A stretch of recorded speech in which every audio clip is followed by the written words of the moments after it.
رمضان کے بعد یہ دوسرا مبارک موسم ہے۔ افضل ایام الدنیا ایام العشر، سال کے سارے دنوں میں افضل ترین دن ہیں تو ذوالحجہ کے پہلے 10 دن ہیں۔ امام ابن تیمیہ فرماتے ہیں سال کی تمام راتوں میں رمضان کی آخری راتیں افضل ہیں کیونکہ اس میں لیلۃ القدر ہے، اور سارے دنوں میں سب سے بہترین دن وہ ذوالحجہ کے پہلے 10 دن ہیں۔ حدیث میں آتا ہے ان 10 دنوں میں کیا گیا عمل سال کے تمام دنوں سے افضل ہے۔ صحابی نے سوال کیا اللہ کے رسول جہاد بھی؟ کہا کوئی جہاد بھی کرے تو پھر بھی یہ عمل اس سے بھی افضل ہے۔ ہاں اگر جہاد کرنے والا سارا مال لے کے جائے، جان بھی قربان کر دے اور سارا مال بھی اللہ کی راہ میں لٹا دے تو وہ افضل ہو سکتا ہے۔ اس لیے 3 کام ضرور کیجئے گا آج اور کل۔ ویسے تو مسلمان کی عادت یہ ہونی چاہیے صحابہ کرام کی طرح ہر جمعے کو اپنے آپ کو ٹھیک ٹھاک کرتے، ناخنوں کو کاٹتے، بالوں کو درست کرتے، کیونکہ یہ دن جو ہے انفرادی اعمال کے لیے ہوتا ہے۔ اللہ کے رسول صلی اللہ علیہ وسلم نے اسی جمعے سے پہلے حلقے لگانے سے منع کر دیا، آپ حیران ہو جائیں گے۔ کس طرح ترمذی، نسائی، ابن ماجہ اور ابو داؤد کی روایت ہے کہ جمعے سے پہلے اللہ کے رسول نے حلقے لگانے سے منع کر دیا، حالانکہ حلقے لگا کے دین ہی سیکھنا ہوتا ہے۔ کیوں انفرادی اعمال کریں؟ سب سے پہلے باجماعت نماز پڑھیں اور پھر اللہ کے ذکر میں مشغول ہوں، اشراق پڑھیں اور سورۃ الکہف کی تلاوت کریں۔ 8 دن تک روشنی مل جاتی ہے، اللہ گناہوں کو معاف کر دیتے ہیں۔ غسل کریں، مسواک کریں، خوشبو لگائیں، وقت پہ جمعہ پڑھنے آئیں۔ ان سارے اعمال کے لیے اللہ کے رسول صلی اللہ علیہ وسلم نے ترغیب دلائی ہے۔ اس لیے چونکہ چاند نظر آنے والا ہے تو جس نے قربانی کرنی ہے اسے اپنے ناخن اور بال کٹوا لینی چاہیے، اور جو ہی چاند نظر آئے چاند دیکھ کر دعا تو پڑھنی ہی چاہیے، تو وہاں تکبیریں بھی انسان کو شروع کر دینی چاہیے، اللہ حضور جلال کی کبریائی بیان کرنی چاہیے۔ کتنا ہی اچھا ہو یہ 9 دن کے روزے رکھے جائیں، جیسا کہ اللہ کے رسول کان یصوم 9 الحجہ، اور اگر 9 دن کی ہمت طاقت نہیں ہے تو 9 تاریخ کا روزہ رکھیے گا، جس سے اللہ کے رسول صلی اللہ علیہ وسلم نے فرمایا 2 سال کے گناہوں کو اللہ معاف کر دیتے ہیں۔ اللہ عز و جلال ہمیں ان باتوں کا خیال کرنے کی توفیق دے۔ کاش مال والوں کو بھی اللہ یہ سمجھ دے، مت ان لوگوں کی باتوں میں آئیے گا۔ لوگ کہیں گے، کہتے ہیں، لکھیں گے، بولیں گے اسلام دشمن۔ کوئی ضرورت نہیں ہے قربانی کرنے کی، آپ کہیں کولر پانی کا لگوا دو، کوئی ضرورت نہیں ہے کسی کی شادی کر دو۔ صحابہ کرام کو اس کا حکم نہیں دیا گیا، شادیاں بھی کرو، کولر بھی لگواؤ، لیکن قربانی کے بارے میں حکم یہ ہے من كانت له سعة فلن يضحي ولا يقربن مصلانا، جس کے پاس طاقت ہے قربانی نہیں کرتا وہ عید پڑھنے بھی نہ آئے۔ اللہ کے رسول نے فرمایا ہے ہر گھر پہ قربانی ہے جس کے پاس طاقت ہے۔ گھر میں کوئی 10 افراد بھی ہیں تو 1 قربانی کر سکتے ہیں، سب کی طرف سے طاقت ہے تو آپ 100 بھی کر سکتے ہیں۔ اللہ کے رسول نے 100 اونٹ قربان کیے۔ اور عید کے دن مسکینوں کو محروم نہ کیجیے گا۔ فلاں مدرسے اور فلاں ہاسپٹل اور فلاں کی فلیکس لگی ہوئی ہے، مسکینوں کا حق ہے۔ صحیح مسلم کی روایت، مسکینوں تک پہنچائیے گا، یہ کھا لیں، ان کو محروم نہ کیجیے گا۔ دین کا کام دین کی حقانیت سے کیجیے، مت عصبیت کا شکار ہوئیے، صرف اللہ کے رسول کے دین کو آگے لے کے جائیے، مسکینوں کا خیال کیجیے گا۔ ان 10 دنوں کی فضیلت کی پہلی وجہ یہ ہے، یہ 10 دن اس مہینے کے 10 دن ہیں جس مہینے کو اللہ نے حرمت والا مہینہ بنایا۔ صحیح بخاری کی روایت ہے 4385، آپ صلی اللہ علیہ وسلم نے فرمایا یہ 4 حرم، یہ 4 جو حرمت والے مہینے ہیں، ان میں سے 3 مہینے تو ایسے ہیں متوالیات جو آگے پیچھے، ذوالقعدہ، ذوالحجہ اور محرم، اور چوتھا جو حرمت والا مہینہ ہے وہ رجب مضر الذي بین جمادى، اور چوتھا مہینہ وہ رجب ہے۔ تو اس لیے ان 10 راتوں کی فضیلت ہے کہ یہ 10 راتیں اس مہینے کی ہیں جن کو اللہ نے مقدس مہینہ، حرمت والا مہینہ، عزت والا مہینہ قرار دیا ہے، جو کہ ذوالحجہ کا مہینہ۔ ایک دوسری وجہ بھی ہے یہ 10 راتیں کیوں افضل ہیں، یہ ذوالحجہ کے پہلے 10 دن کیوں افضل ہیں اور پوری دنیا کے دنوں سے افضل ہیں، کیونکہ اللہ نے اس کی قسم اٹھائی، اس کی اللہ نے قسم اٹھا لی ہے، اس سے بڑی فضیلت کیا ہو سکتی۔ ایک تیسری وجہ بھی ہے جس وجہ سے ان ایام کو افضل قرار دیا گیا ہے، ان ایام میں اللہ رب العزت نے خصوصی طور پر ذکر کرنے کا حکم دیا ہے. حالانکہ پورا سال ہی انسان اللہ کا ذکر کر سکتا ہے، لیکن ان کو خاص کیوں کیا ہے؟ وَيَذْكُرُ اسْمَ اللَّهِ فِي أَيَّامٍ مَّعْلُومَاتٍ عَلَى مَا رَزَقَهُم مِّن بَهِيمَةِ الْأَنْعَامِ. اللہ ذوالجلال نے ان دنوں کے بارے میں کہا ہے کہ تم خصوصاً میرا ذکر کرو. یہ ایام معلومات کیا ہیں؟ ان کے بارے میں عبداللہ ابن عباس، ابو موسیٰ اشعری، مجاہد، قتادہ، عطاء ابن ابی رباح، سعید ابن جبیر، حسن بصری، ضحاک، عطاء الخراسانی، ابراہیم النخعی اور امام شافعی اور امام احمد بن حنبل، ان تمام علماء امت کا موقف یہ ہے ان ایام سے مراد ذوالحجہ کے پہلے 10 ایام. تو تیسری وجہ یہ ٹھہری کہ اللہ ذوالجلال نے ان دنوں میں بالخصوص ذکر کرنے کا حکم دیا ہے. اور چوتھی وجہ یہ ہے کہ رسول اللہ صلی اللہ علیہ وآلہ وسلم نے اس کی فضیلت اپنی زبان سے بیان کر دی. افضل ایام الدنیا ایام العشر. رسول اللہ صلی اللہ علیہ وسلم نے فرمایا کہ یہ 10 دن سال کے تمام دنوں سے افضل ہے. ایک سوال کیا گیا، اللہ کے رسول ایک بات تو بتائیے، آپ نے ان 10 دنوں کی بات کر دی ہے، ولا مثلہن، چلو افضلیت کی ہم بات نہیں کرتے، ان جیسے بھی کوئی دن نہیں ہے. آپ نے فرمایا ولا مثلہن، ان جیسے بھی پورے سال میں دن کوئی نہیں. الا رجل عفر وجہہ فی التراب. ایک بات ہے، اگر کوئی شخص اپنا مال و دولت لے کے اور اپنی جان لے کے میدان جہاد میں نکلتا ہے، مال بھی لٹا دے جان بھی لٹا دے، وہ افضل ہو سکتا ہے.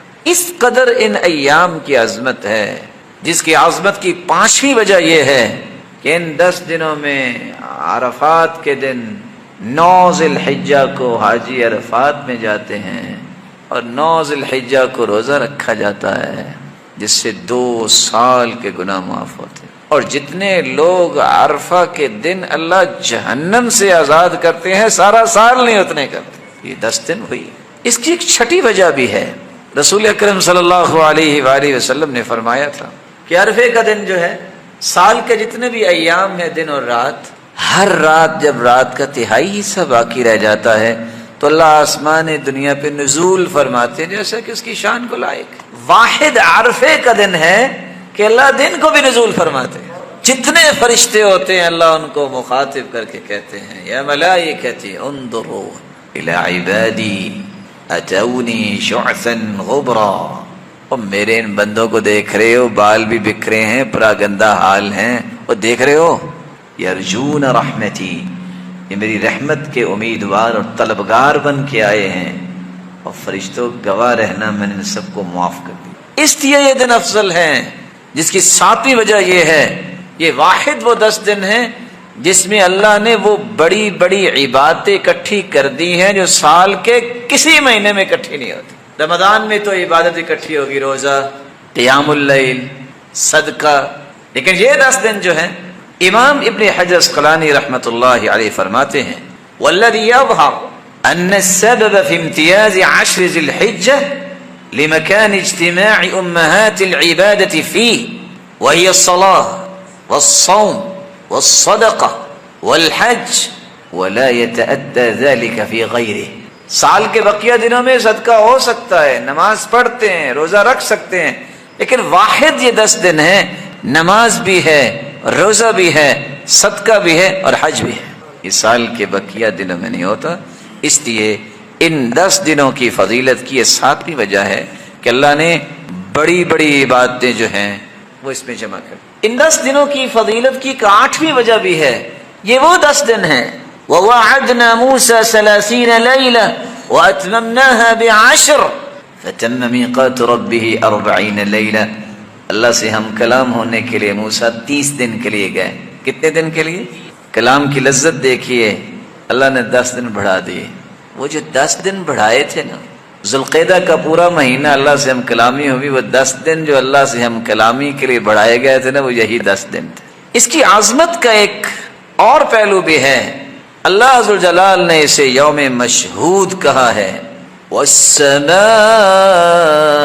ذات البروج واليوم الموعود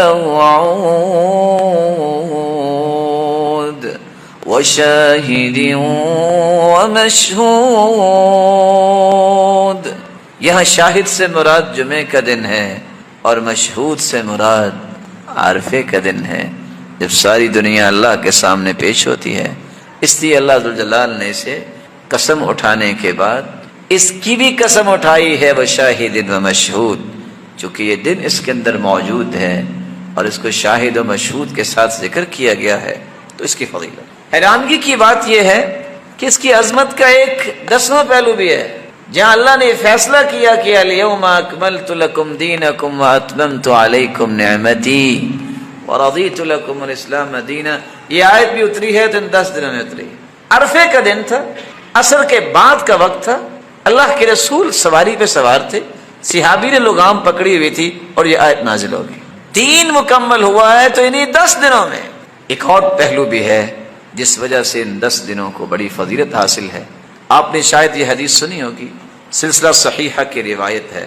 اللہ تعالیٰ نے جتنی کائنات کو پیدا کرنا تھا نا، اس ساری کائنات کی روحوں کو اللہ نے بکھیر دیا میدان عرفات. تو اللہ نے وعدہ لیا الست بربکم، بتاؤ میں تمہارا رب ہوں کہ نہیں. یہ وعدہ اللہ نے انہی 10 دنوں میں لیا تھا.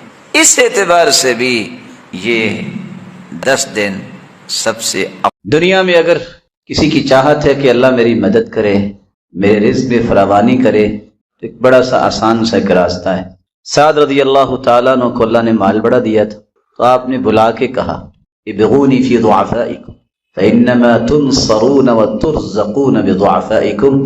جو کمزور، جن کو لوگ کمزور سمجھتے ہیں نا، جو تواضع اختیار کرنے والے ہیں، لوگ سمجھتے ہیں کہ یہ کمزور ہیں، ان کی وجہ سے اللہ ذوالجلال تمہاری مدد بھی کرتے ہیں اور تمہیں رزق بھی عطا کرتے. رسول اللہ صلی اللہ علیہ وسلم نے فرمایا من ترک اللباس تواضعا للہ وهو يقدر عليه دعاه الله يوم القيامة على رؤوس الخلائق حتى يخيره من أي حلل الإيمان.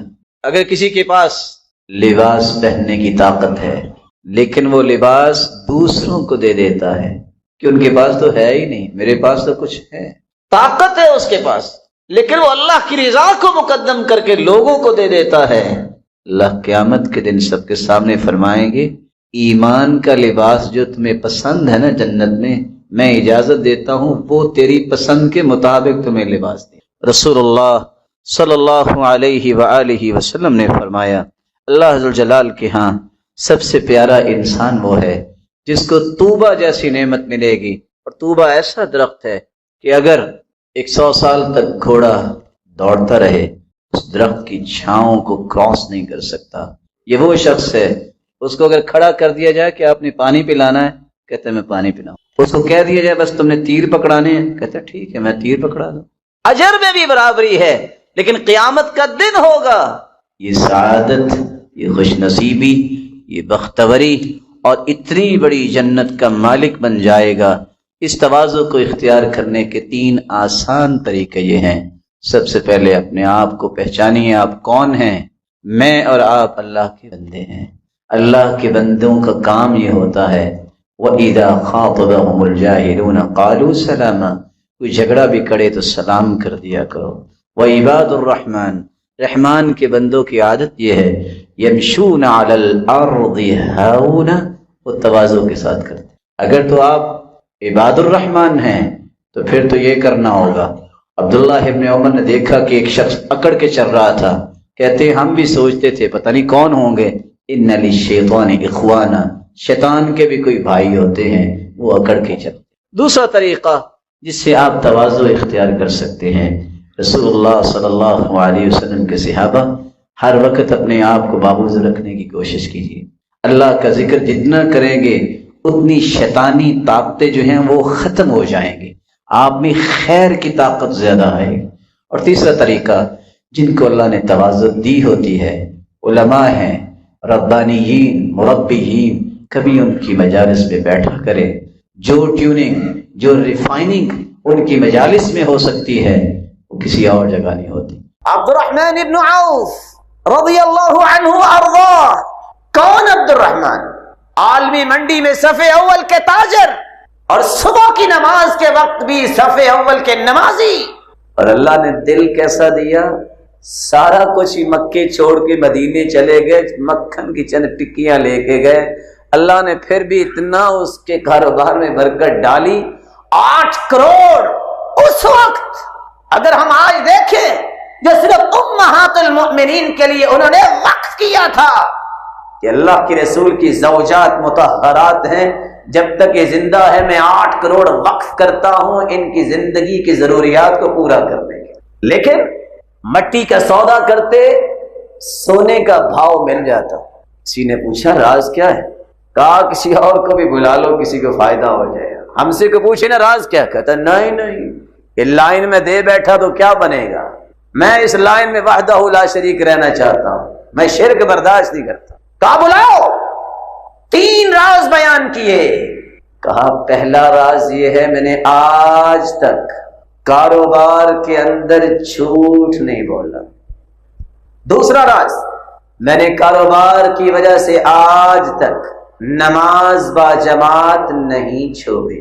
تیسری بات، میں نے آج تک نشہ اور طمع اور حرص اور لالچ نہیں کی، سنت سمجھ کے تجارت کرتا ہوں. 1000 اونٹ خریدے، اور میرا قانون یہ تھا کہ میں جانور 3 دن سے زیادہ اپنے پاس نہیں رکھتا تھا. 1000 کے 1000 جس قیمت میں لیے اسی قیمت میں بیچ دیے. اللہ نے عقل دی تھی، دانش دی تھی. ڈیل کرتے وقت کہا کہ مال اتنے کا ہی دیتا ہوں جتنے کا آیا، لیکن رسی میں اتاروں گا. رسی کو میں نے اتروایا، اور 1000 اونٹ کی رسی کو 1 درہم کے بدلے بیچ کے 1000 کا پروفٹ اللہ نے مجھے وہاں میں دے دیا. اس پاری کا دوسرا پیغام جو ہے وہ بڑا ہی خوبصورت پیغام ہے. مومن کبھی خیانت نہیں کرتا. وَإِمَّا تَخَافَنَّ مِن قَوْمٍ خِيَانَةً فَانبِذْ إِلَيْهِمْ عَلَى سَوَاءٍ.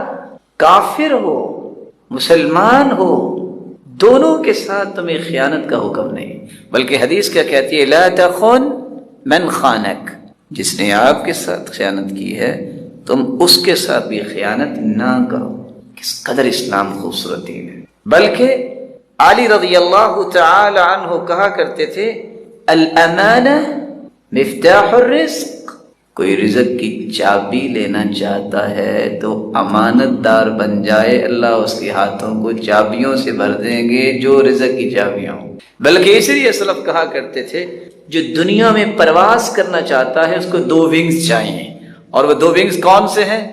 صدق الحدیث وحفظ امانہ. زبان کی سچائی اور امانتوں کی حفاظت، یہ 2 پر جس کو نصیب ہو جائیں دنیا میں بھی پروازیں کرتا ہے اور جنت میں بھی یہ پروازیں ہی کرتا نظر. رسول اکرم صلی اللہ علیہ وسلم نے اس لیے فرمایا تھا 4 اذا كنا فيك فلا عليك ما فاتك من الدنيا. 4 چیزیں اگر تمہیں مل جائے نا، ساری دنیا برباد ہو جائے، تمہیں پریشان نہیں ہونا چاہیے. 4 چیزیں کون سی ہیں؟ صدق الحدیث، بات سچی کرنا، وحفظ امانہ، امانت کی حفاظت کرنا، وعفت مطعم، حلال توشہ کھانا، وحسن خلیقہ، اچھا اخلاق. یہ 4 چیزیں جسے مل جائے پوری دنیا کی خیر و برکت اللہ نے اس کے دامن میں جمع کر دی. لا يهمنكم طنطنة الرجل ولكن من كف عن اعراض الناس. لوگوں کے دعووں کے پیچھے نہ جایا کرو، لوگ دعوے کیا کر رہے ہیں. اصل بہادر وہ ہے جو لوگوں کی عزتوں کی حفاظت کرتا ہے، اور جو اللہ نے اسے ذمہ داری دے چھوڑی ہے اس کی حفاظت کرتا ہے. رسول اکرم صلی اللہ علیہ وآلہ وسلم نے امت کو یہ سبق دیا، کافر کے ساتھ بھی تم نے خیانت نہیں کرنی. یہی وہ راز تھا کہ کافر مسلمان ہوتے تھے، کہ مسلمانوں کا ایک ضابطہ ہے، مسلمانوں کی زندگی کا ایک اصول ہے، اور یہ اصول وہ ہے جس کے ساتھ کسی کے ساتھ ظلم نہیں کیا جاتا. معاملہ طے پا گیا ہے. آپ مسلمان ملک میں رہتے ہیں، کافر آپ کے قانون کی پابندی کرتا ہے، ذمہ ہے، خراج دیتا ہے، ٹیکس دیتا ہے، یا آپ کے اصول و ضوابط کی پابندی کرتا ہے، اب تم اسے قتل نہیں کر سکتے.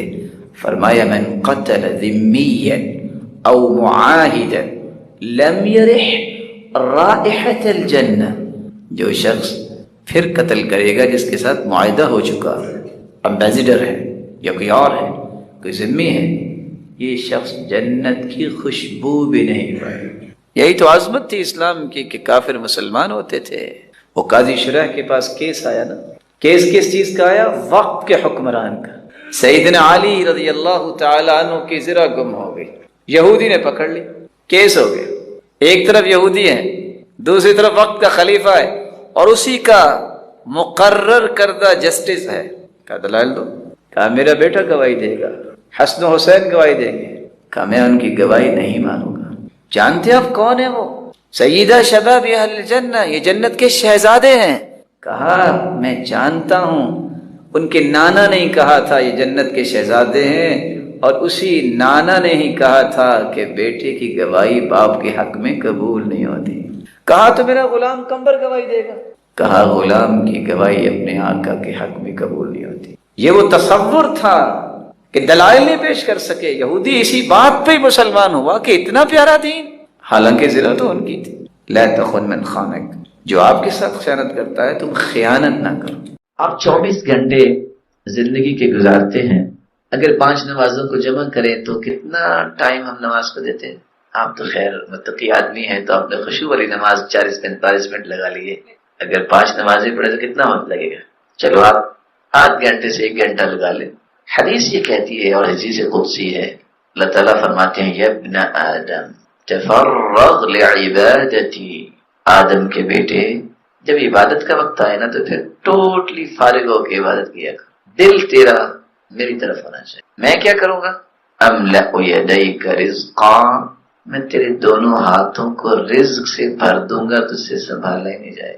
واملأ قلبک غنا، اور تیرے دل کو بھی میں غنا سے بھر دوں، تجھے کبھی فقیری کا خوف ہی نہیں آئے۔ وإلا تفعل، اور اگر تو نے ایسا نہ کیا، املأ یدیک شغلا، میں تیرے دونوں ہاتھوں کو کاموں سے بھر دوں گا، صبح ٹائم اور ڈیوٹی ہے، رات کو اور ڈیوٹی ہے۔ ولم اسد فقرک، تیرے دل میں کبھی بھی فقیری ختم نہیں ہوگی، مال ہونے کے باوجود تو روتا ہی نظر آئے۔ آج عبادت کے اس پہلو پہ مجھے اور آپ کو غور کرنا چاہیے۔ عبادت کا یہ پہلو برکت والا پہلو، آپ مختصر نماز پڑھ لیں لیکن پوری پڑھیں۔ پوری پڑھنے کا طریقہ کیا ہے؟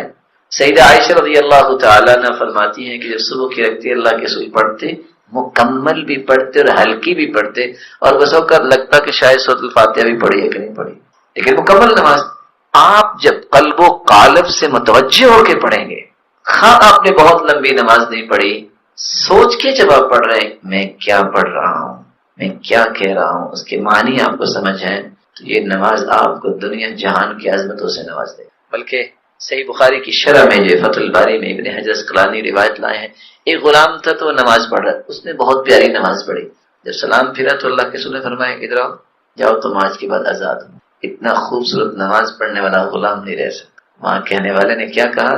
اگر غلامی سے نجات یہ خوبصورت نماز دلا سکتی ہے تو جہنم سے بھی دلا۔ اس لیے دل لگا کے نماز پڑھو۔ اور دل کیسے لگے گا؟ سوچو میں کیا پڑھ رہا ہوں۔ اس لیے سلف صالحین پرانے جب کسی کو نصیحت کرتے، ہم کہتے ہیں نا آج کل تو وہ عادت ہی نہیں بن گئی ہے، پرانے زمانے میں جب کوئی آتا تھا انکل ماموں کو آتا جلدی سے اپنی ڈگریاں لے کے آتے، میں نے یہ بھی پڑھ لیا، میں نے یہ بھی پڑھ لیا۔ آج زمانہ زیادہ ترقی کر گیا ہے، جب بھی کوئی بڑا آتا ہے تو جلدی سے وہ البم لے آتے ہیں، میں نے یہاں کھڑے ہو کے بھی پکچر اتروائی، میں نے یہاں بھی اتروائی، میری نا اس سے بھی ملاقات ہوئی۔